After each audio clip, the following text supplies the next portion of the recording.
Hello everyone, in this particular video, we are going to discuss how to prepare for your intermediate examinations after giving your CA foundation examinations. Since most of you were asking me to prepare a video on this topic, here I am preparing the same. In this video, I'll briefly discuss about my IPCC preparation strategy for the 9 months after giving my CPT exams and how I was able to secure an All India rank 5 and what was the order of joining classes for my IPCC examinations. So let's watch this entire video in order to understand how to prepare your intermediate exams right after you give your foundation exams. But before we begin, I'd like to thank Unacademy for sponsoring the video. So for all the intermediate students who have their attempt in May 21, there is a Yoddha Batch which has been announced by Unacademy. So the link has been given in the description box. If you are interested to enroll for the same, you can use the link given in the description box. And you can also use my code, that is Kushal5, to get a 10% discount on the subscription fees which you are going to pay. So let's watch this entire video in order to understand how to prepare for intermediate exams. First of all, let me discuss my IPCC journey after my CPT exams were done in the month of December 2015. Most of the students ask me that whether it is essential to join IPCC classes, intermediate classes, right after finishing your foundation exams. So trust me, you should take at least 1 month's break after giving your foundation exams because you've studied a lot for your foundation exams and you deserve a break of at least 1 month, and after 1 month concentrate on your intermediate exams the way you were concentrating on your foundation exams. So this is very essential that you take at least 1 month's break so that you are going to study effectively and efficiently from the time that you're going to join the classes of intermediate exams. So my CPT exams were done in December 2015. I took a break till Jan 2016. My results came out on Jan 2016. And in the month of Feb 2016, I joined my IPCC classes. So what was the order of my IPCC classes? So I took those classes wherein amendments are not going to be there, like costing and FM. Accounts, advanced accounts. So these are the practical subjects where there are not a lot of amendments which come, and therefore try to finish off these classes in the initial first 2 or 3 months of your classes period of intermediate exams. Then take theoretical subjects like audit, law, EIS, SM, and at the end take subjects like taxation, because in taxation there are a lot of amendments which come, and therefore it will be better if you take these subjects towards the end. It will be better if you take these subjects nearer to your examination, because you don't need to revise the amendments separately. Otherwise, what will happen if you take these classes in the month of February or March and your attempt is in the month of November, then you'll have to unnecessarily learn or revise all the amendments which are there in the Finance Act or the GST Act, whichever is applicable for your exams. So therefore, try to ensure that you finish off the practical subjects first and then take the theoretical subjects, and towards the end take taxation subjects so that amendments are automatically covered. One more thing which I'd like to add is that while studying theoretical subjects, try to ensure that you at least revise whatever has been taught in the class once after coming back home. So this is very important in order to ace or memorize the topics which are there in theoretical papers. For example, in law or in audit, there are a lot of topics, lot of provisions which you have to learn and which you have to recall while writing in the examination. So it is going to be beneficial if you revise that the topic which has been taught right at that day itself, or at the weekend if you are not able to get time on the weekday. So this is very important, and this would be my sincere advice. See, I'll be very frank with all of you. I did not revise the topics which were taught in my class during, like, while coming back to my home. But then the advantage of revising the topics is that your memorizing power is going to increase significantly, and it is going to help all of you in your leave period only.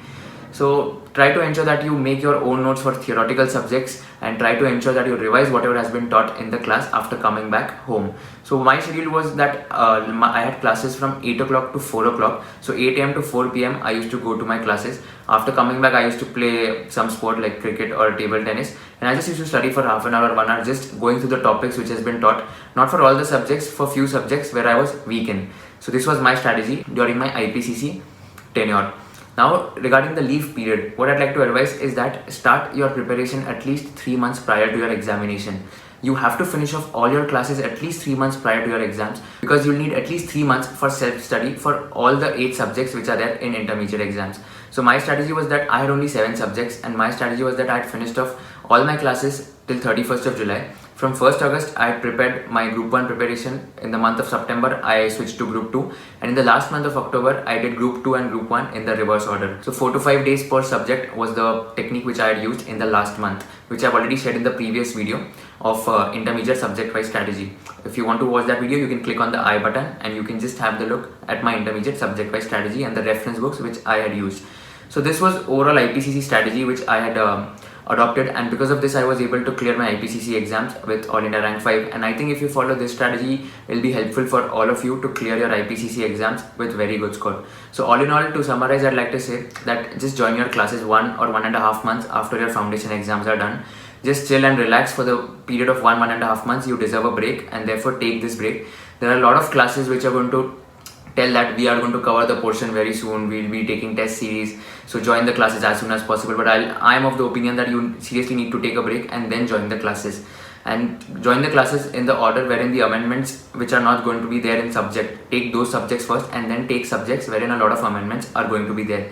And for theoretical papers, try to ensure that you write it down on a separate piece of paper, or at least revise after coming back home, so that you can effectively memorize and recall them if those questions have been asked in the examination. Now regarding the motivation part, which I've promised you that I'm going to share it with all of you, just remember that the mindset, it should be very, very positive throughout the tenure of 9 months or 3 months or the examination time. Like, why I'm telling this is that there's a lot of negativity which usually goes around a student's mind while studying. He tends to become very frustrated at points of time because he's not able to concentrate on his studies. I know, like, I can understand we can't study consistently for 12-14 hours a day for 5-6 months. I know it is very difficult for us to study, but then at the same time, it's very important to realize that if we want to achieve our goals and dreams, we'll have to struggle a lot. We'll have to toil, so that if we toil now, our future would be very bright and it'll be very set and relaxed. Just ensure that you have to struggle a lot now, and afterwards you will be very free and you will be very relaxed once you get the degree of CA.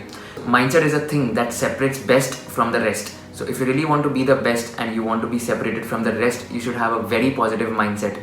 I was just listening to Vivek Bindra's speech wherein he says that our mind is the most powerful system. So he explains the concept of placebo effect. Just take an example that you're ill and you go to a doctor, okay? You go to a doctor, he gives you a pill, and what do you say inside? You just say that after a couple of days or after 4 days, I'm going to be absolutely okay because the doctor has given me some pills and I'm going to take those pills. And after 2 or 4 days, you're absolutely okay. So Vivek Bindra says that it is not something which is there in the pill, it was something which was there in your mind, and your mind was constantly telling that you're going to be okay in the next 2 to 4 days, and that's why you got okay. So this is called as the placebo effect. Just try to ensure that you fool your subconscious mind, and once you learn to fool your subconscious mind, it is nothing like it. You can achieve anything which you really want and which you really have in your mind. I'll take my personal example. I used to sleep for 8 to 9 hours a day before my IPCC exams, during my classes or during my CA final articleship days as well. But during those preparatory leave period of 3 months for IPCC and 5 months for CA finals, I sacrificed my sleep and I used to sleep only for 7 hours in those leave periods. So I had cut down from 9 hours to 7 hours. This was only because I was able to fool my subconscious mind, and I just used to say that I've slept for 9 hours and it's just that I am going to study and I'm going to do a lot of activity so that I don't tend to sleep again. So once you learn to fool your subconscious mind, you can achieve anything in the world. So trust me, your mind is the most powerful thing which you have. So it can break you or it can make you. It can torture you or it can nurture you. It can devastate you or it can rehabilitate you. You can become strongly mental or you can become mentally strong. You can have a hopeless end or you can have an endless hope. In order to have this endless hope, you really need to have a very strong belief system. And once you have this very strong belief system, trust me, you're going to achieve anything which you want in your life. So thank you so much guys for watching this video. I hope this video was useful for all of you. If you do like this video, share it with all your friends. Subscribe to my channel and like the video so that I can create more videos for all of you. Thank you so much for watching this video. See you in the next video.